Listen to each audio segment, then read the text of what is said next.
Good morning. We are back.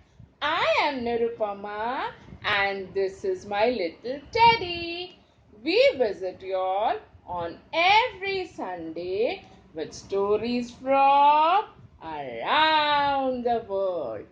This Sunday we have got for you all a story about the Chipko moment. The Chipko movement or the Chipko Andolan was primarily a forest conservation movement in India that began in 1973 and it went on to become a rallying point for many future environmental contrasts and movements all over the world.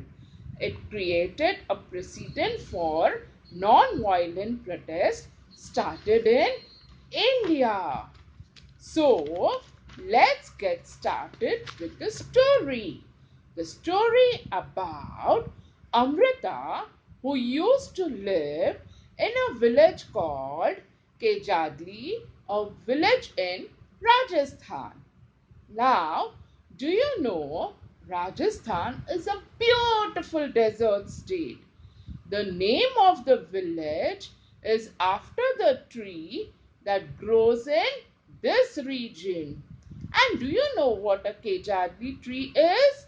Well, it is found mainly in desert areas. It can grow without much water. Its bark is used for making medicines. People cook and eat its fruits, which we call as beans. Its wood is such that it will not get affected by insects. Animals in this area eat the leaves of the kejadi, and children like you like to play in its shade. The people of this village worship plants and animals. People in this village take care of them and protect them, and they proudly say what their elders used to say. अगर पेड़ नहीं तो हम नहीं. Now, let's get started with our story. Amrita would get up early in the morning and she would go and hug the trees one by one. Now, each child in this village had a special tree. They would hug the tree and whisper into the tree, saying, "Please give me strength like you. Please shower us with your shade every day." Now it so happened that one day there were strangers who entered into this village with long axes in their hand.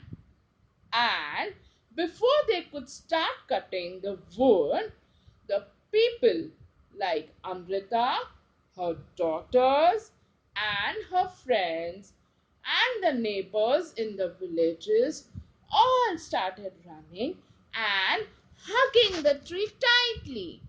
They asked them, "Why do you want to cut such innocent and huge trees?" To which the soldiers said that we want the wood of this tree to build a palace for the king. In spite of protest, the soldiers would not budge from there and were very adamant that they would take the wood of this tree. And it so happened that Amrita and many of the villagers laid down their life while protecting these trees. When the news reached the king's ears, he was very sad. He immediately rushed to the village to see what had happened. And when he visited the site, he was so sad and was also shocked that people could lay down their lives for trees also. And he immediately ordered that from now on nobody will touch the trees or animals of this region. All of them were very happy with the king's announcement. Now, almost 300 years later, the people in this area are called Bishnois. They protect the plants and animals of this region. Wasn't the story a very interesting one? And what do we learn from this? That plants provide us with many products that are essential for our survival, from fruits, wood to oxygen. We learn that we should safeguard our environment as much as possible. So, my dear friends, in our last episode, we had taken a vow to save water, and in this episode, we'll take a vow to save trees. Isn't it, Teddy? And what about you, my dear kids? This was the story for this Sunday. We shall meet you on next Sunday with yet another interesting story. Till then, bye bye.